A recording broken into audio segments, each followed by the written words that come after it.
The year is 480 BC. A messenger arrives at the narrowest pass in Greece. He carries an order from the most powerful man in the known world: surrender or everyone dies. The king who receives the message doesn't answer with words. He simply points to the cliff behind him. Then, 300 men position themselves in front of an army of hundreds of thousands. And what happened in the days that followed changed the course of history forever. But the truth of what actually happened is very different from what most people believe. And that truth is far more fascinating than any movie. To understand why 300 men stood their ground against an empire, you have to understand who that empire was. Xerxes was not simply a king.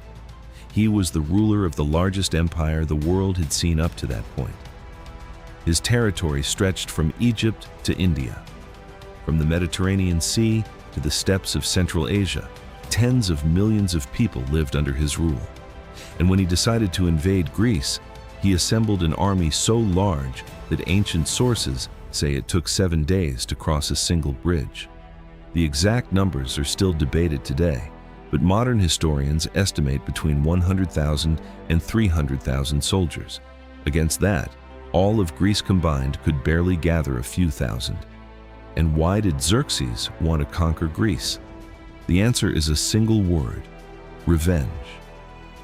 His father, Darius the Great, had tried the same thing 10 years earlier and was humiliated at the Battle of Marathon by the Athenians. Xerxes grew up with that defeat as an open wound, and when he came to power, he swore to finish what his father couldn't. Greece was not a unified country the way we know it today.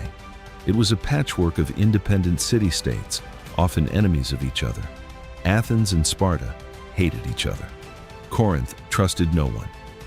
But when Xerxes' message arrived demanding earth and water as symbols of surrender, some cities joined together to resist. Others simply gave in, because no one in their right mind believed it was possible to win.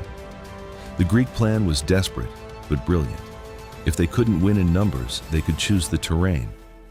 And the terrain they chose was the Pass of Thermopylae, a corridor between the mountain and the sea, so narrow that in some places only a handful of men could stand side by side.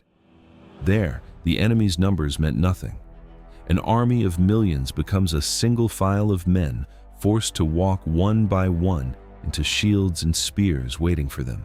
The man who led that defense was Leonidas, king of Sparta, a soldier since the age of 7, and according to history, one of the few who fully understood what going to Thermopylae meant. It wasn't a mission to win the war. It was a mission to buy time. Time for the rest of Greece to prepare. Time for the Athenian fleet to find its moment. And he knew it.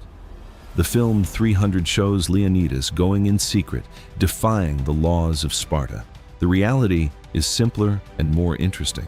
The decision to send troops to Thermopylae was agreed upon by several Greek cities. Leonidas didn't act alone or in secret. He led a force of around 7,000 men in total, of whom 300 were full Spartan citizens. The rest were soldiers from other cities: Thespians, Corinthians, Arcadians, all equally prepared to die. For 2 days, the Greeks held off everything Xerxes threw at them. First came the Medes. They failed. Then the Scythians. They failed too. Then Xerxes sent in his immortals, the most feared elite unit in the empire. 10,000 warriors who had never lost a battle. And the Greeks stopped them, just like everyone else. But here's what most people don't know. The Spartans didn't win because they were invincible. They won because the terrain made them invincible. In a pass only meters wide, a well-trained phalanx can stop any army in the world. It wasn't magic. It wasn't superhuman. It was pure strategy. What was real, and no one disputes this, was the betrayal.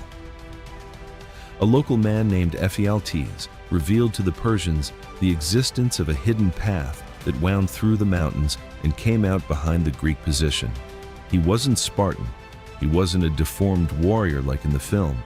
He was simply a man who, for reasons no one knows with certainty, chose to stand on the wrong side of history.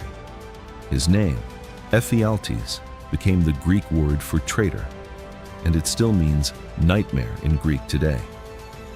When Leonidas learned they were surrounded, he sent most of the allied forces back, but he and the 300 Spartans stayed, and with them around 700 Thespians who also chose to die. That's something almost nobody mentions. The Thespians didn't have the option to flee. The Persians had already burned their city. They had nowhere to go back to, so they chose to make their deaths count. The final day was brutal and short. The Greeks moved out of the narrow pass into open ground, knowing they would die there, but taking as many enemies with them as possible.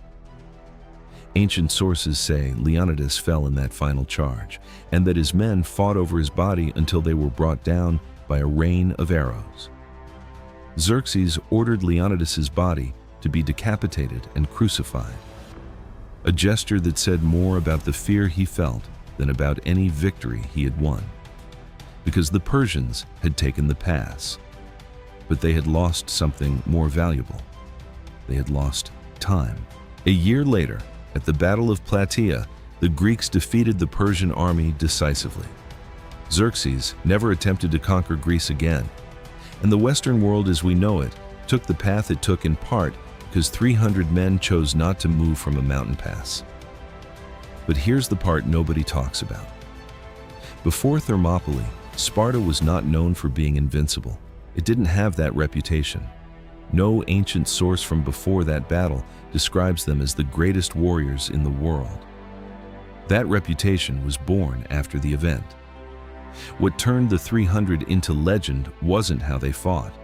It was the decision to stay when they could have left. It was the story that was told afterward. It was the narrative Greece needed to believe it could win. And that, perhaps, is the most human part of this entire story. That the difference between a historical fact and a legend isn't always in what happened. It's in how people choose to remember it.